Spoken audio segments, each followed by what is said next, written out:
Hello friends, ഇന്ന് ഞാനിവിടെ മലയാളികൾക്ക് ഏറ്റവും പ്രിയപ്പെട്ട ഒരു കറിയായ ചക്കക്കുരും മാങ്ങയും മുരിങ്ങാക്കോലും പിന്നെ അതിൻ്റെ കൂടെ വേറൊരു കാര്യം കൂടി ചേർക്കുന്നുണ്ട്. അതെന്താണെന്ന് നമുക്ക് നോക്കാം. ഇപ്പോഴാണ് ഈ ഇഷ്ടം പോലെ ചക്കക്കുരും അതുപോലെ മാങ്ങയും മുരിങ്ങാക്കോലും ഒക്കെ കിട്ടുന്ന കാലം തന്നെയല്ലേ. അപ്പോൾ ഞാനിവിടെ ചക്കക്കുരു ക്ലീനാക്കി എടുത്തിട്ടുണ്ട്, മാങ്ങ ഇതുപോലെ അരിഞ്ഞെടുത്തിട്ടുണ്ട്. ഇനി നമുക്കൊരു മുരിങ്ങാക്കോലും കൂടി എടുക്കാം.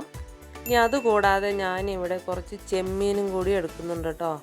ഇതും കൂടി ചേർക്കുമ്പോൾ വളരെ ടേസ്റ്റി ആയിട്ടുള്ള ഒരു കറിയാണ്. എല്ലാവരും ട്രൈ ചെയ്ത് നോക്കണേ.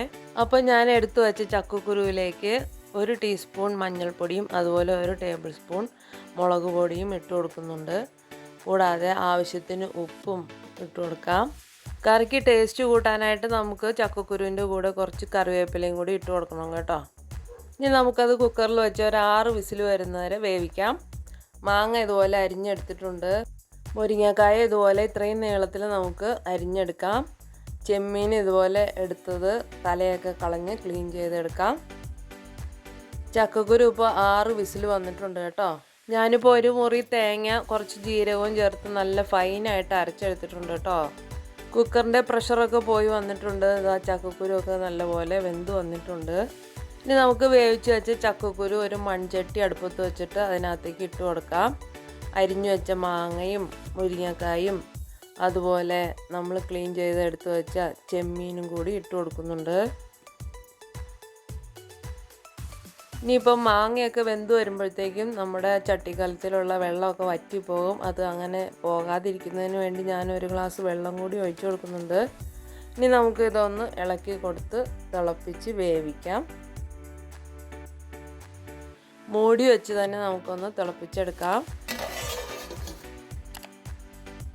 ഇപ്പോൾ ഇതാ ആവിയൊക്കെ വന്നു തുടങ്ങി, നല്ലപോലെ തിളച്ചിട്ടുണ്ടാവും. നമുക്കൊന്ന് തുറന്ന് നോക്കാം. നന്നായി തന്നെ തിളച്ച് വരുന്നുണ്ട്. നമുക്കൊന്ന് ഇളക്കി കൊടുക്കാം. ഒന്നുകൂടി ഇതുപോലെ തിളച്ച് വരട്ടെ. അതുവരേക്കും നമുക്കൊന്ന് മൂടി വെച്ച് വേവിക്കാം. ഇപ്പോൾ ഇതാ മാങ്ങയും മുരിങ്ങാക്കോലും ചെമ്മീനും ഒക്കെ വെന്ത് വന്നിട്ടുണ്ട്. ഇനി നമ്മുടെ അരപ്പ് ഇതിനകത്തേക്ക് ഒഴിച്ചു കൊടുക്കാം. ഞാൻ മിക്സിയുടെ ജാറിലേക്ക് 1 ഗ്ലാസ് വെള്ളം കൂടി ഒഴിച്ച് കഴുകി ഒഴിക്കാം. നന്നായി തന്നെ ഇളക്കി കൊടുക്കാം. ഈ അരപ്പും കൂടി ഒഴിച്ചപ്പോൾ നല്ല മണമൊക്കെ വരുന്നുണ്ട്. ആദ്യമായിട്ട് ചക്കയും ചക്കക്കുരും ഒക്കെ കിട്ടിക്കഴിയുമ്പോൾ നമുക്ക് കറി വയ്ക്കാനൊക്കെ വളരെ ഇഷ്ടമായിരിക്കും. അപ്പോൾ ഇനി ഇതൊന്നുകൂടി തിളച്ചിട്ട് വരട്ടെ. ഇപ്പോൾ അതാ ഇതൊക്കെ അരപ്പിനകത്ത് കിടന്ന് നല്ലപോലെ തിളച്ച് വെന്ത് വന്നിട്ടുണ്ട്. ഇനി നമുക്ക് കടുക് വറുത്തിടാനായിട്ട് കുറച്ച് വറ്റൽമുളകും കുറച്ച് ചുവന്നുള്ളിയും അരിഞ്ഞു വയ്ക്കാം. അതുപോലെ കുറച്ച് ഉലുവയും അത്യാവശ്യം കടുകും എടുക്കാം. ഉലുവ ഒരുപാട് കൂടിപ്പോകരുത്, ഒരു 3-4 എണ്ണം മതിയാകും. എല്ലാവർക്കും ചിലപ്പോൾ ഇഷ്ടപ്പെട്ടൊന്നും വരില്ല. ഞാനിപ്പം കടുക് വറുത്തിടുകയാണ്. അത് ഒന്നും കാണിക്കേണ്ട ആവശ്യമില്ല, എല്ലാവർക്കും അറിയാവുന്ന കാര്യം തന്നെയല്ലേ.